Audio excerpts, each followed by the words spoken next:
Hello ladies and gentlemen, this is Blue Maxima, and I'm here checking out Cook Serve Delicious 3, the latest in the long-running series of cooking cross-typing games from Vertigo Gaming. I've actually been a fan of this series for a really long time. I have been playing since the Ore no Ryomi days. I think that was what it was called. I always forget, because it's easy to get it confused with the title that it took from the original Japanese game.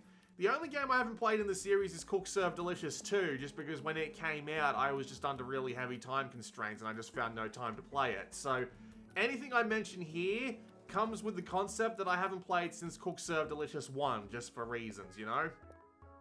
Also, I will point out, this was review code, and this is also an early access build. This is the 0.95 build, which has all the content, but they do say that there's going to be a bit of a balance patch going on, but we're going to get to that, trust me, we're going to get to that. So, the base element of preparing food via typing ingredients and using the keyboard to, and using the keyboard to just prepare food has not changed. And there are an absolute ton of foods now, there's over 200 of them. And it's ridiculous. It's really well presented. The graphics have taken a massive step up from even Cook Serve Delicious. I imagine CSD2 might have been a little bit better about this, but seriously, it looks amazing. All this food looks so good, and like the steam effects that come off things that are being cooked, and the general presentation of it all is absolutely fantastic. I will not deny that it is probably the best looking game in the series by far. Now, if only you'd go back and remaster the original Ore no Ryomi games with these sorts of graphics, but I'm not one to talk. The downside of the new game is the environment that you're playing it in now. Instead of playing in a restaurant, you're now playing in a food truck, and you've got two different kinds of foods to prepare, special orders and holding station orders. And the holding station orders can be prepared ahead of time, but special orders need to be taken care of as they come in.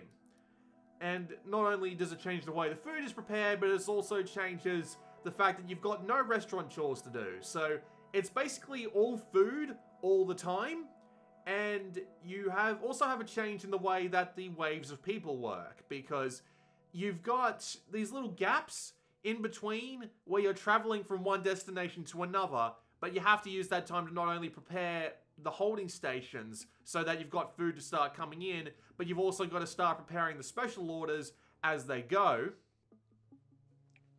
And that can be, well, we'll get to why it's, we'll get to that. But basically, every game, every level, every mission, every whatever you want to call it, now plays exactly the same way. You spend your time preparing the foods, and then when they all show up, you try and keep up with the rush. And when the rush goes away, you start moving on to the next one, and you gotta start preparing more foods. The game does help you with this by showing you how many orders there's going to be of foods that you can only make in the holding stations, although there are some foods you can make in the order slots as they come in, but again, we'll get to that. But yeah, pretty much every mission plays the same way now. And the thing is, if I'm gonna be perfectly honest with you, I think it's too hard at the base level, because all of the foods that you need to make will create a lot of extra build-up pressure. Now, let me explain what I mean by that. Every level in the game works the same way. You select a level on the map, as I've already shown in this footage, or at least I think I've already shown in this footage, depending on the time that the audio's at. And that level has a specific set of foods that you can pick from. It's usually a pretty damn big pool. Like, I've never seen less than 10 foods available per level, but there's usually way more than that. And then you pick them out, you drop into the level, you make orders based on the foods that you put in, and then when you leave, you pick another level that's got a different set of foods, and you just continue on like that. As a result of having to pick out foods to eventually start reaching higher score requirements, because every food has a complication, no, what's the word I'm looking for, damn it? Level of complicatedness, because I can't remember my English today. That goes from 1 to 5, 0 to 5 I should say, sorry. And the more complicated the food is to prepare, the higher its score is. So you need to be taking along a certain amount of foods at a certain difficulty in order to get to a point limit on each level. So eventually you're probably going to be put into situations you may not want to be in, because you'll have to start preparing foods on the fly with a big group of people who are really, really quick to get pissy and wander off. Because, holy crap, the amount of time it takes for people to get pissed off and walk away in this game is the shortest in the series. And it gets really bad when you've got a bunch of these different foods to make that you have no idea how to make in the first place, so you've got to read the instructions on the fly. Now, I will admit that the game does everything it can to help you out with this. It's got a practice mode for every individual food that you can get, so you can practice as many times as you want, and you can even make individual keybinds for each food, right? So you can see on the right side of the screen there that there are individual keys that you need to press for every food in order to prepare it, and you can change every single one of those. But good lord, I cannot imagine doing 200 custom keybinds for every single food in the game. It just seems insane to me personally.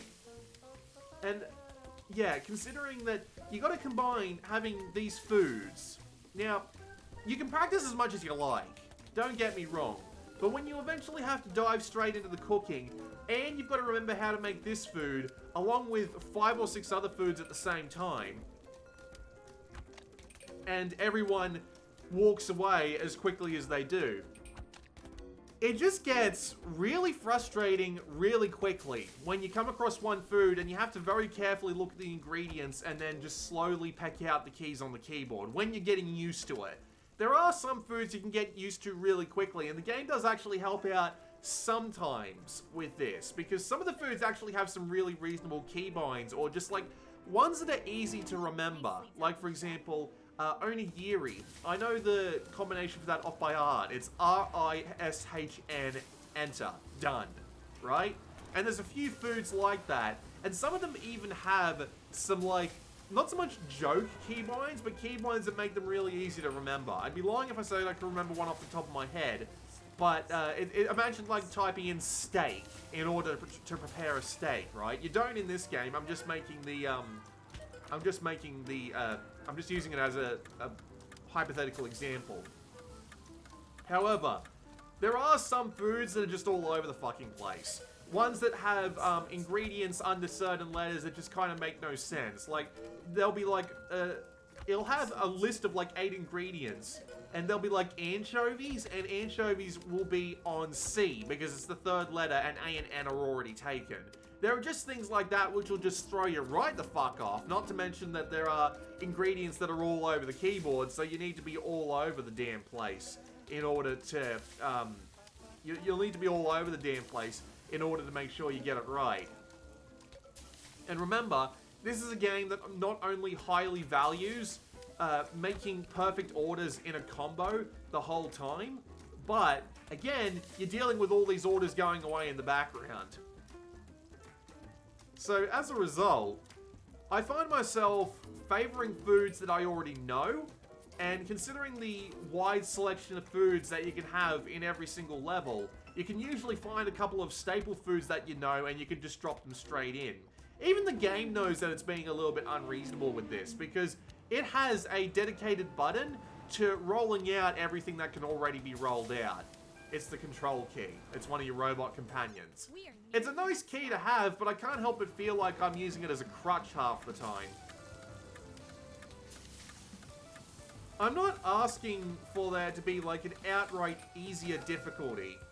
Like, for example, there is a chill difficulty in this game, right? And the chill difficulty makes it so that everybody waits around forever, so that you could just take your time with it. But at the same time, I feel like that removes the point of the game in the first place. I feel like there should just be, like, say, a 0.75 speed multiplier, just to maybe get you used to the game, and then you can kick it up to 1 times once you're done. So as a result of the way the levels are laid out, and the fact that you're somewhat encouraged to pick out foods that you already know, every level just kind of ends up blending into the next. because most of the levels aren't really that different. Like, they're different, a different amount of stops, but considering that you've got no supplies to work with, it means that you don't really have to worry too much about, like, wasting food. You just have to get the orders out as fast as humanly possible. And again, it's just a different amount of stops, a different amount of people, which doesn't really make a difference when you're already nose to the grindstone trying to get all these orders out as fast as humanly possible.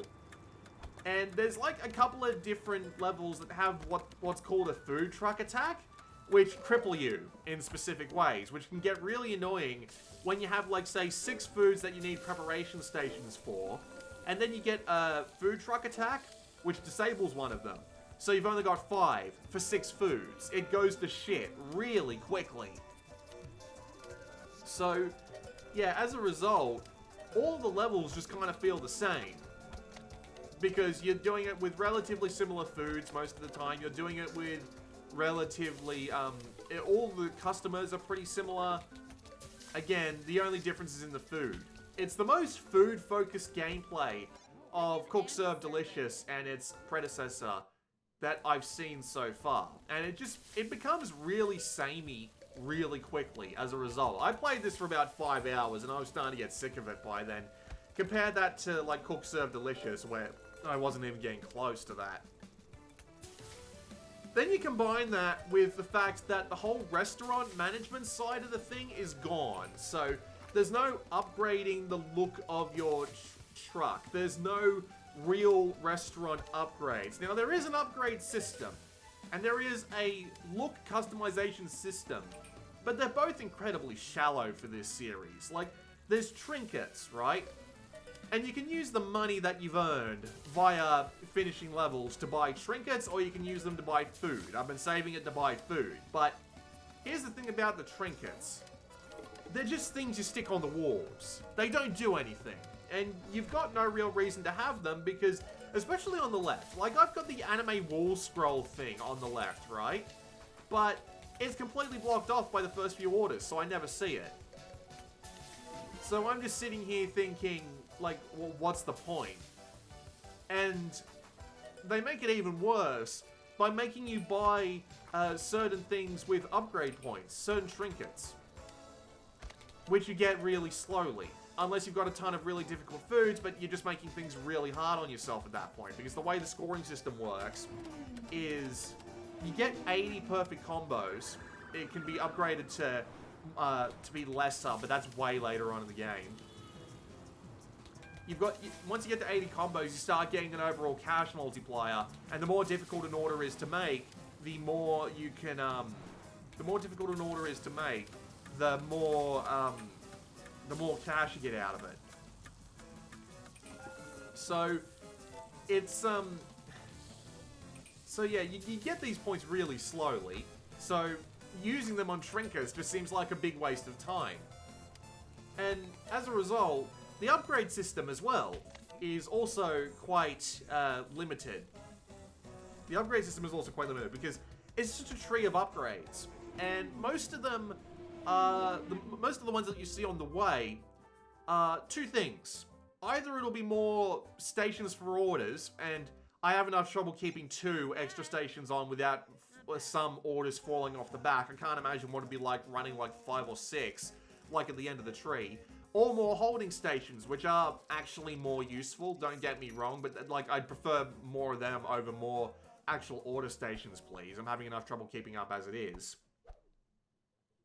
Admittedly, having more order stations out means that you don't have to take as many difficult foods along.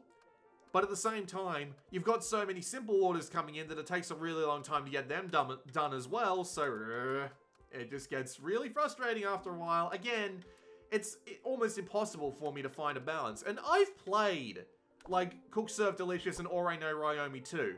I know how this crap works, and even I'm still feeling a bit buffeted by this. Let's have some fun today. But yeah, that was the first kind is just like more stations, whether it be the holding stations or the order stations.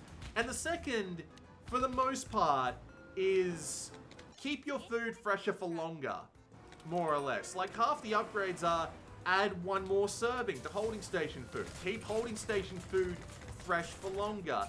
keep special orders around for 5 seconds or 10 seconds or 20 seconds. It's basically just like give you more time to prepare food like that. Or give you more food so that you don't have to worry too much about it. There's not very much in the way of keeping like customers in the moment satisfied. There's like one upgrade that is like, hey, I'll just take less time to leave. And I want that upgrade so bad, but it's so far along in the upgrade tree, I feel like I'm going to be struggling along without it for a long time. Taking care of it, Chef. So, yeah. It's just kind of thin on the ground for everything except the cooking, and I don't know why. It seems like they removed a lot of that for no discernible reason, and it makes me realize that there are some things gone in this that I didn't realize I liked from the original Cook Serve Delicious. Like, how you would get, like, emails to tell you more about the world. In this game, it's replaced by the 200 food descriptions, but they jump back and forth between serious and funny so much that I feel like I get whiplash just trying to read them. I don't even know if they're telling me the truth or not. I mean, it might be telling me the truth in the Cook Serve Delicious universe, but I've got no way to tell that. I'm not very familiar with food. It just looks nice on the screen. I also kind of miss the way the days work in Cook Serve Delicious, where it would be a slow flow of customers, then you'd get a rush hour, where a bunch of people would come in at once and you get a little bit stressed, and then that'd slow down a bit, and then it would speed up again at the very end of the day. I liked that. It was a nice ebb and flow. It gave the game a sense of real difficulty. In this game, it's rush hour all the time, because you go from having to prepare special orders and holding stations early on to having to fill out the holding stations all the time when you're in there. And then as soon as you get back into the rush hour, you get like maybe 2 seconds to breathe, then you got to start making new food again. So you get nothing in the way of like an ebb and flow over the day. It's just constant stress. There is a plot with stuff, but it's very little in there. Few and far between is what I've got written here, but it's not. I'm talking about cutscenes in that sense. Basically, 2 robots pulled you out of the wreckage of the Cook Serve Delicious 2 tower, and they're driving you across country. They've got some decent voice acting, but the cutscenes are so infrequent that it just doesn't really add that much to the world or the plot, other than just get to the place. And I took the effort to get through the first 2 areas of the game, which took about, as I said, 5 hours. I get there at the end of this, only to see that all of the things, all of the levels in the 3rd area are the same as the first 2. They say they're working on a patch that might iron out the difficulty problems, so that it might make it a little bit easier earlier on. But honestly, I think it's going to take a little bit more than just easing up on the difficulty to really bring back what I liked about the original Cook Serve Delicious. It is the most pure out of all the Cook Serve Delicious games to my knowledge, but with it being so much harder, with the pacing of the day being so much more breakneck, with the lack of a proper restaurant upgrade system being replaced by more holding stations and food stays fresher for a little longer, which doesn't really matter considering how many orders you can get in a day anyway. At least not this early on. Lack of like in-universe storytelling outside of the food descriptions, and I'm not going to be taking my time to read all of them. And just the repetitive game flow overall makes it really hard to recommend. Unless you've already been into the Cook Serve Delicious series for a while, you've played all of the other ones, you've put your tens of hours into them. Because this feels like a game designed for them. It feels like Chubbigans saying, hey, I understand that you've been playing Cook Serve Delicious 1 and 2 for a really long time. Here's the real challenge. And I admit, I'm not a fan of the way he took it. I would have just preferred Cook Serve Delicious 1 all over again, but I'm willing to bet that's Cook Serve Delicious 2, because I haven't played it.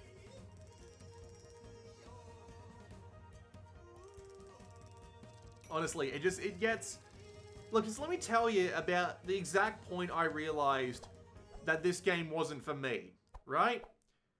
So, I'm playing the game, and I've finished all the special orders, and I'm currently working on all orders that take holding stations, because you can only get special orders in the bits in between stops. You still have to do them once you reach the stop. They just start going away once you reach the stop. And I realized that if you take along certain types of holding station foods that allow you to, like, grill them, like, there and then in the order list, instead of having to do it in the holding stations themselves all the time, like the dangos.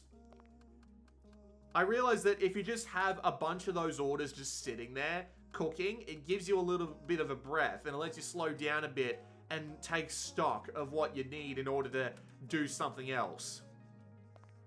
And when you've got the control key there, that just automatically sends out everything that's ready. Doing that with a series of relatively simple orders means that you, it means that you get a break.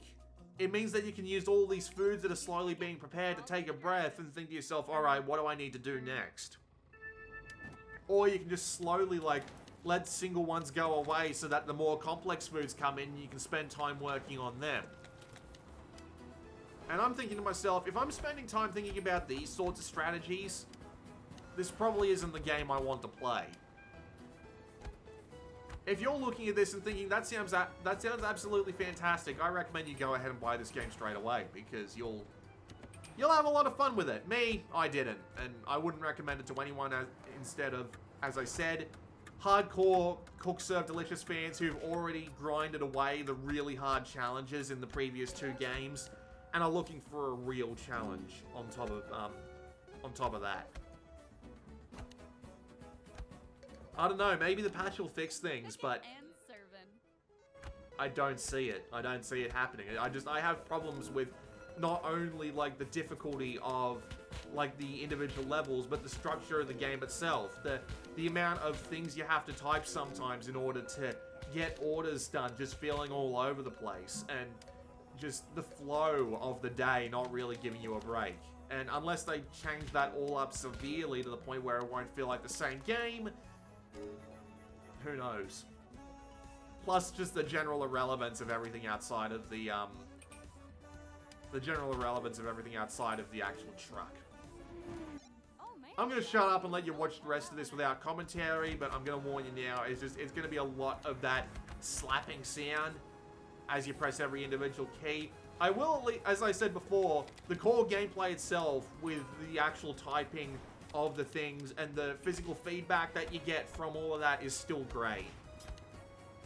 That's still really satisfying, which is why I played this game a little bit longer than I might have otherwise. That and it's Cook Serve Delicious. I'm hungry now. This has been Blue Maxima. I'll see you all next time.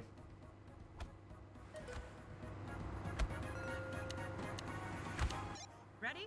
We're nearly there.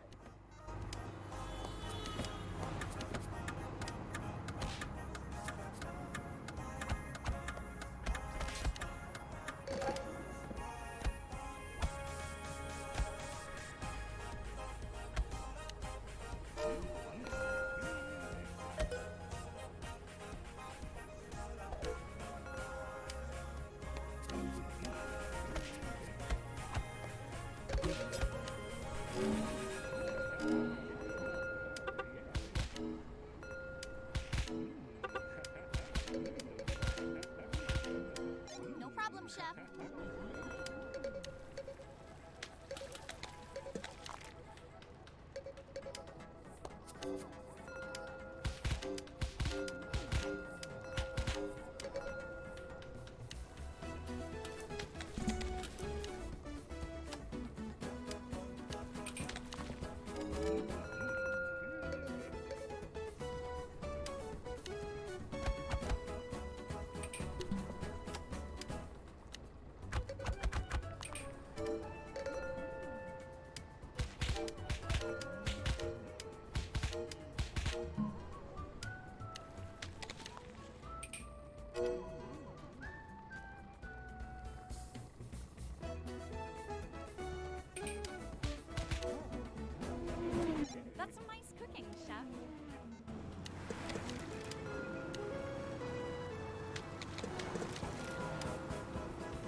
Chef.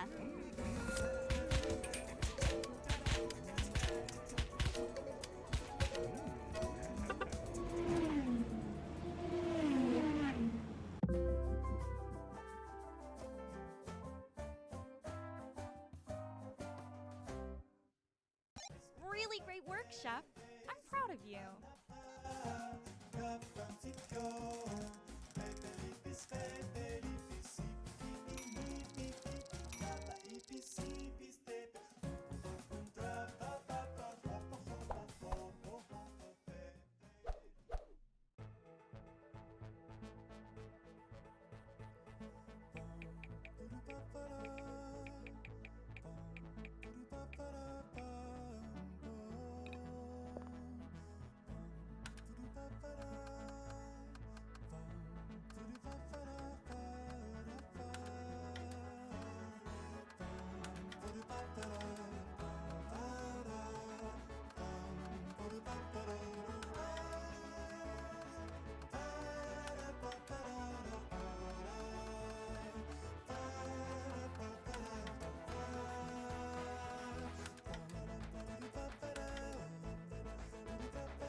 Good to see you, Chef.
amazing.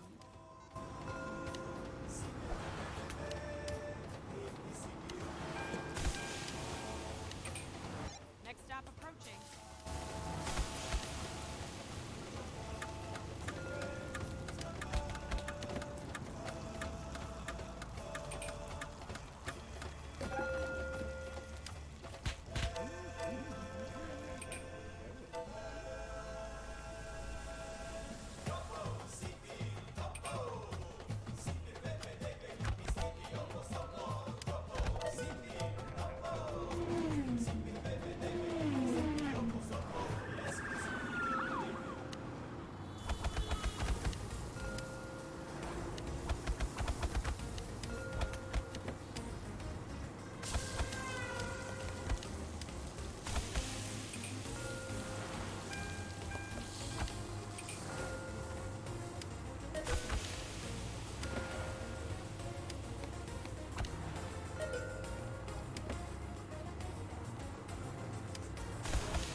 We got this, chef.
Chef, I have never been prouder.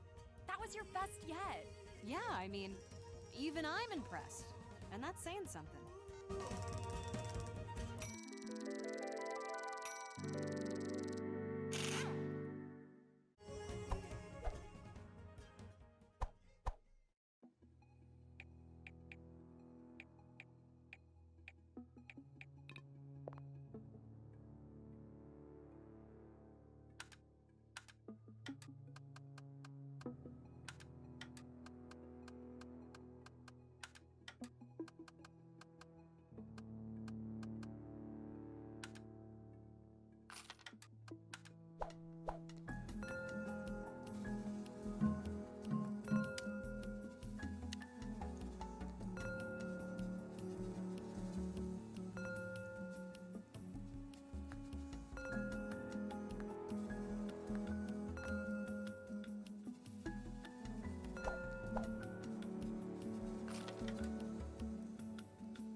right, Chef. Show me what you got.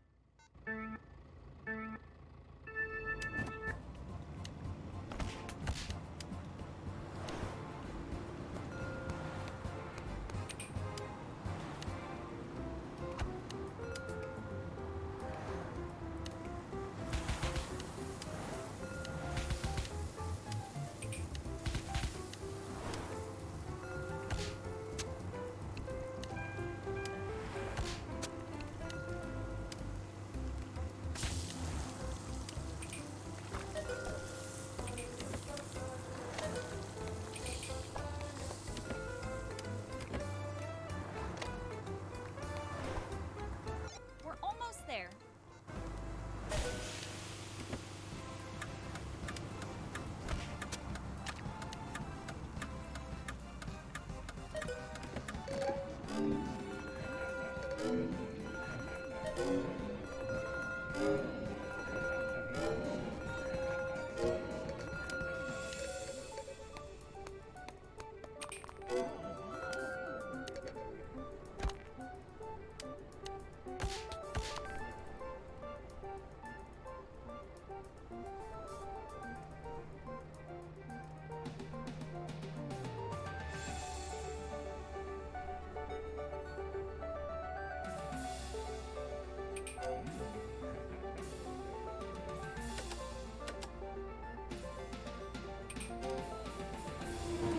Amazing work, Chef. That was your best yet.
We are nearing the next stop.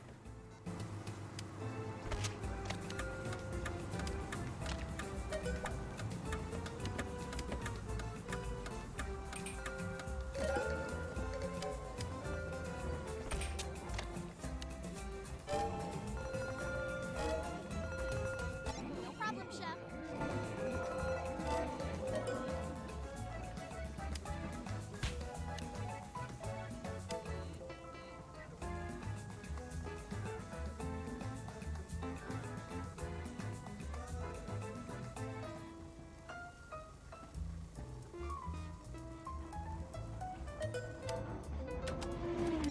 Your proficiency within the kitchen is unmatched. Let's do that again.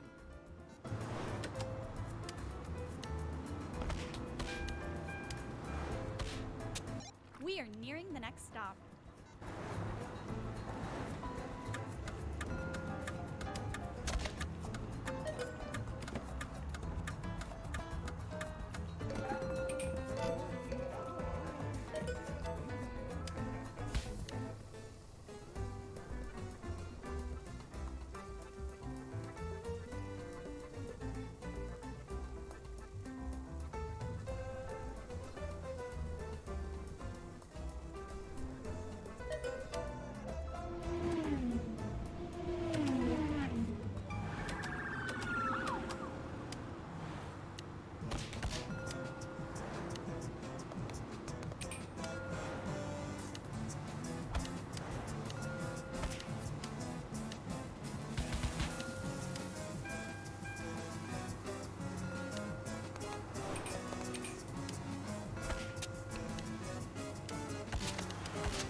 perfect run? Impressive.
Let's have some fun today.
We got this, Chef.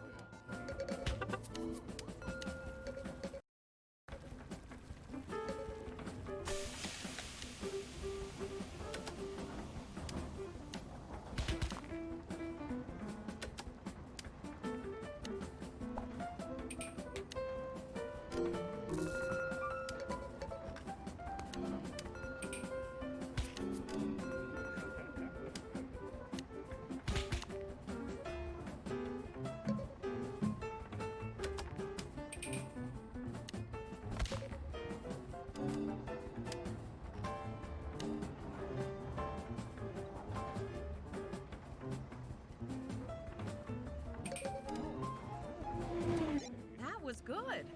Now do it again.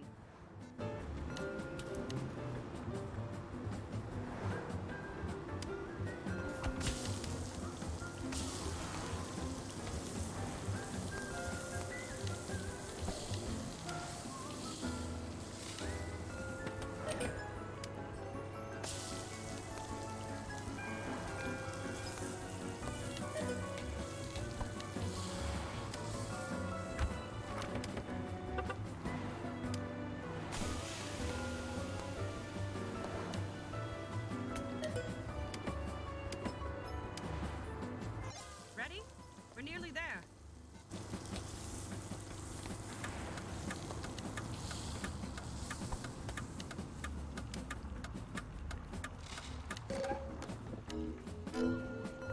We got this, Chef.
Great job today, Chef.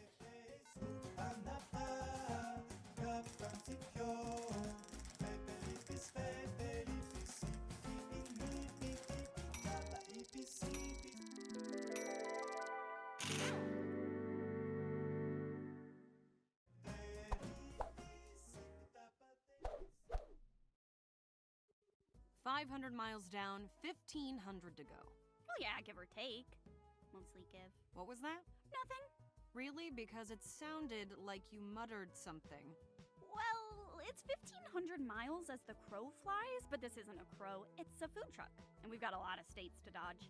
Like, you know, the ones that were nuked in the Blue War, the ones that sank into the ocean, the ones that are currently on fire. Oh, and you can't forget the ones that walled themselves off, like Texas. And then, of course, you have the land of the dead. Yeah, okay, Whisk, I understand. So how many actual miles until we get to Nashville? About 4,000? 4,000? 4,000. And that's assuming we don't get lost. In the Blue War, I got lost all the time. But hey, maybe this will be different. First time for everything and all that? 4,000. Yay! No yay.